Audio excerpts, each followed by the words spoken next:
So why are we here today? As we mentioned, our cameras capture street view imagery, and our customers are using these for a variety of use cases, but mainly they come to us because they need to have a full insight into all of their infrastructure, whether it's roads, electrical grids, utility networks, city planning, anything that they need to be able to visualize their street view assets at large scale. And previously, they might have been outsourcing this servicing or buying data itself, which can be, quite costly. Or if they're using anything publicly sourced, then maybe there's like gaps in those in that data itself. And so being able to have the power and freedom to collect the data that they need of their networks and their grids allows them to ensure that they have all of the insights that they need to make the proper decisions moving forward. We are now currently Esri partners.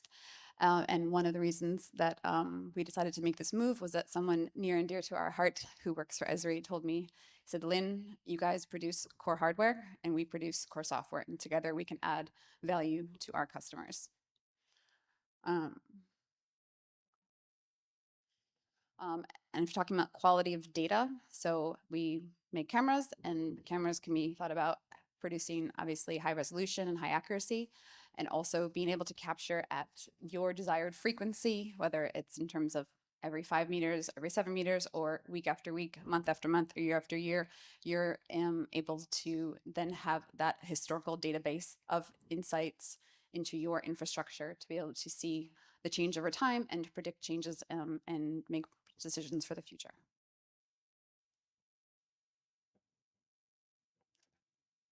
So last summer when I was home, some of my nieces and nephews are asking me, Teto, co děláš? Probably not in Czech, but you get the idea. And this is actually a question I get very often when I tell people what it is that I do. And they say, like, why can't we just go to Google Street View or Mapillary or MapECZ and view the Street View data there? And I'm going to just walk you through a little example that I showed them by using their houses, looking up their houses on these different platforms and seeing the various either like how old these images were or if they were even visible on the maps or not. So I think most of you guys probably recognize this intersection here. Anyone want to tell me where it is? No? This is the dancing house here in Prague. And so if we view it on a few different platforms, we're going to see some different things. So on Google, fairly up to date. But as we all know, probably you cannot actually access the data. It's not actionable. So therefore you can't derive insights from it, and you can't run any algorithms on it. And so it's nice and it's pretty, but it's not your data that you can use when you want.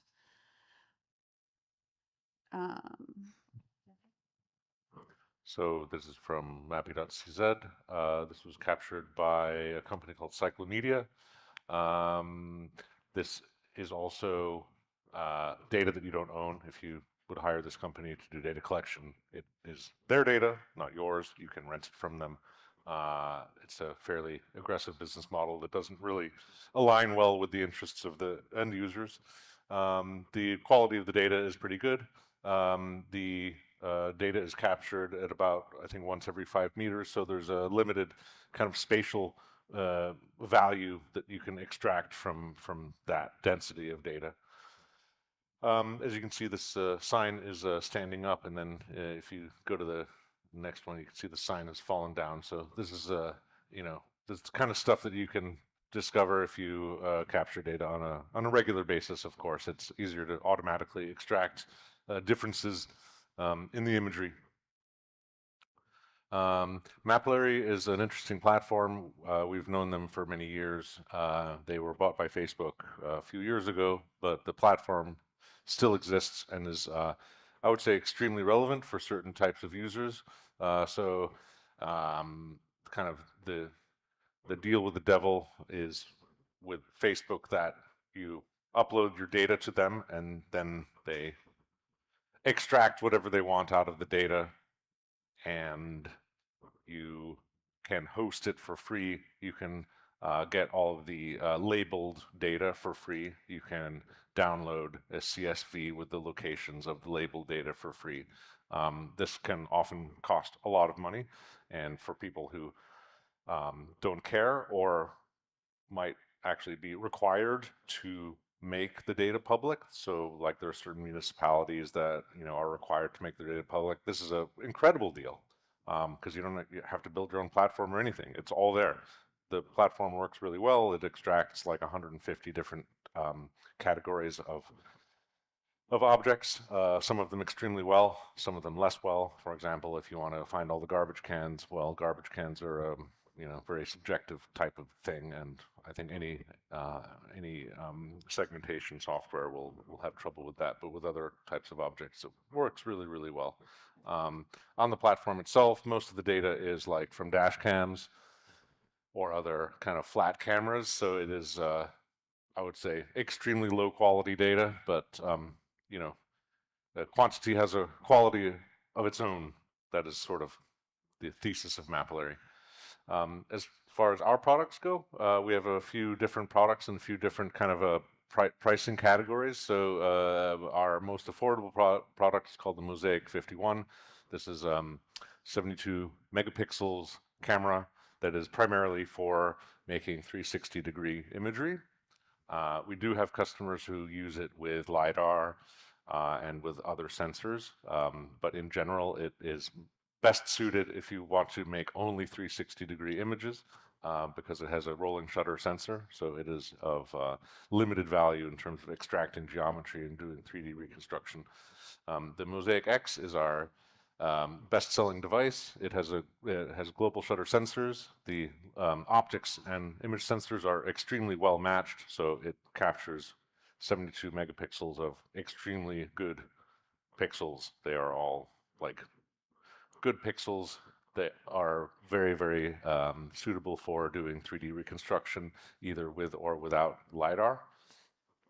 The Mosaic Xplor and Meridian pair the sensors from the Mosaic X with a LiDAR device. In the case of the Xplor, it is the LiveVox Mid 360, which is a very, very cheap LiDAR, but it is extremely good at getting about 5 centimeter level of accuracy, and for scanning certain types of assets, buildings, interiors, and other places where cars can't go. It is a great fit.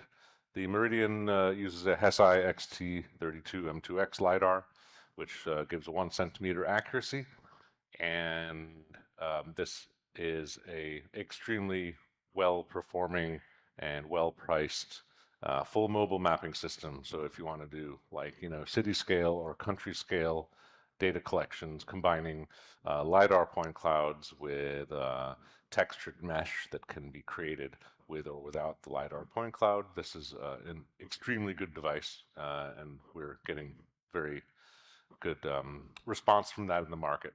The LiDAR is with an INS from Inertial Labs, which is an American IMU company, paired with a Novatel GNSS. So it's all like very high-end stuff without breaking the bank with a $1 million device from Leica or Trimble, which in our opinion is a complete overkill for almost everybody.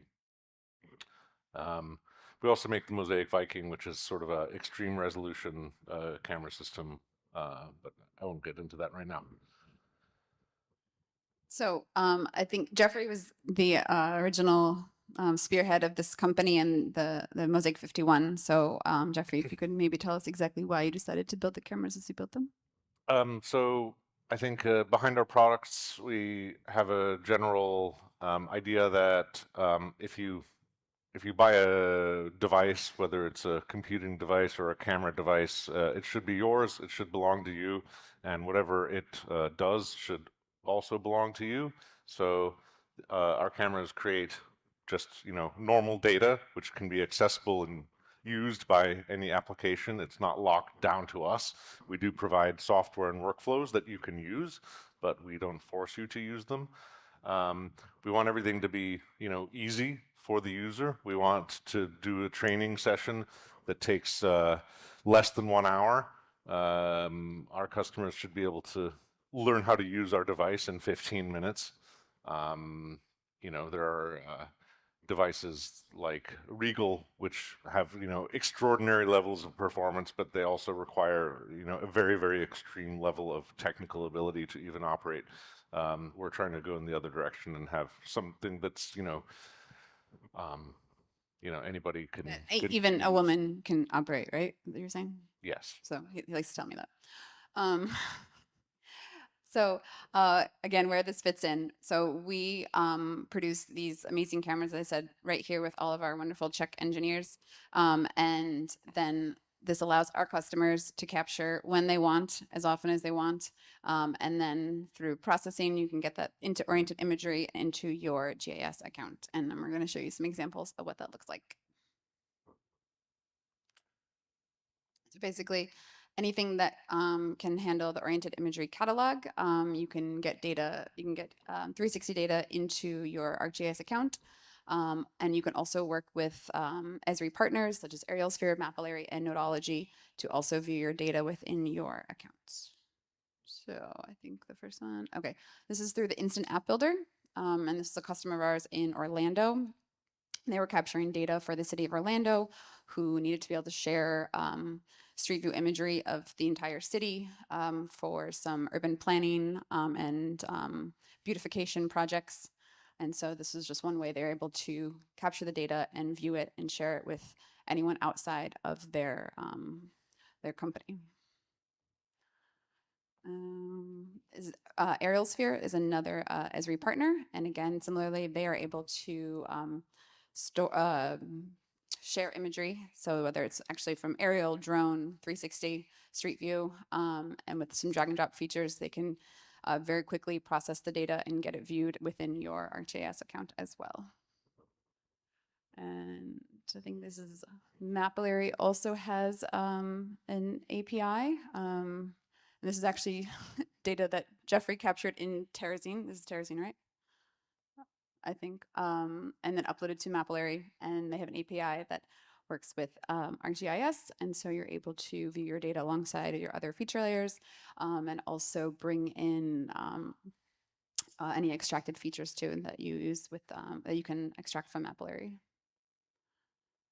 I would add for those who find it interesting, the data that you publish on Mapillary, it's not only like sucked up by Facebook and used against you or something, it's like Creative Commons, so other people can use it, and you're contributing to OpenStreetMap, which is, I think, the reason Facebook bought it in the first place. So you're part of the general public contribution to OpenStreetMap when you put your data on Mapillary, and you get everything out of it for free. So I think, yeah, for a lot of people, that's good.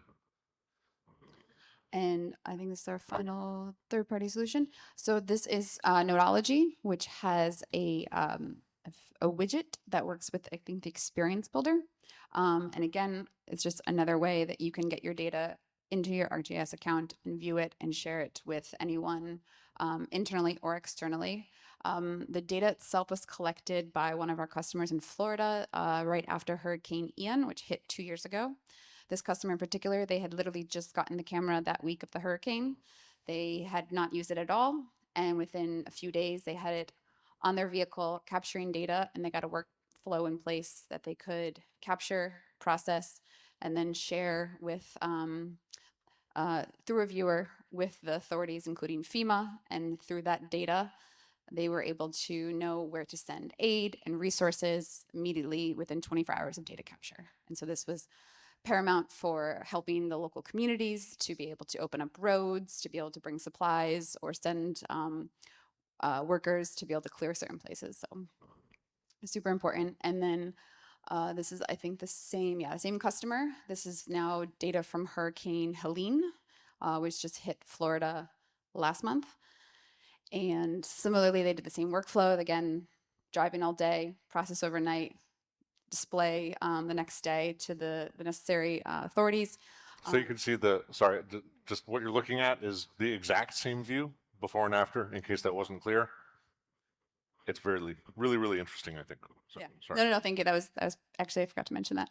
So this is, like I said, talking about the temporal aspect of the quality of data, right? Is that you need to be able to see like how things are changing over time. And so they were able to pull in data from before the hurricane and then after the hurricane and then know like what was the actual impact of it. And this is also used for things like the tax authority to be able to know, or tax assessors to be able to know, you know, what damage was inflicted because of certain disasters.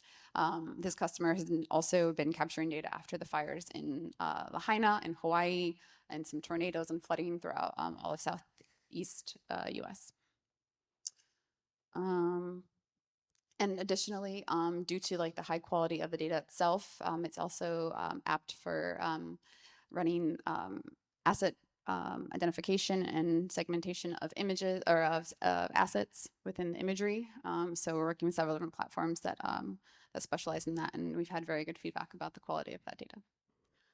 And this is Jeffrey's little pet projects that he wanted to talk about, and we have 15 seconds. Go.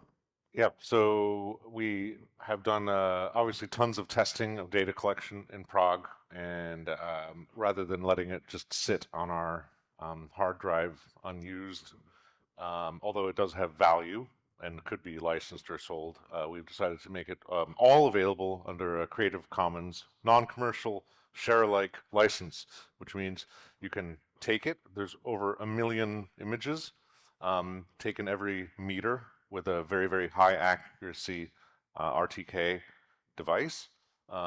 You can do photogrammetry, 3D reconstruction, asset detection. You can build an AI, whatever it is, as long as you adhere to our non-commercial share-alike Creative Commons license. Do whatever you want with it. It is the entire center of Prague, pretty much, including all of the dead-end streets. It's very dense. It's a one-of-a-kind data set. And just find us, contact us on our website, and we can connect you to the Discord server where we have links to download the data and have fun with it, and we can build something cool together. So that's all. Thank you. I think we're out of time, but if you have any questions, you can find me afterwards or find us on our website, mosaic51.com. So thank you very much. Thank you.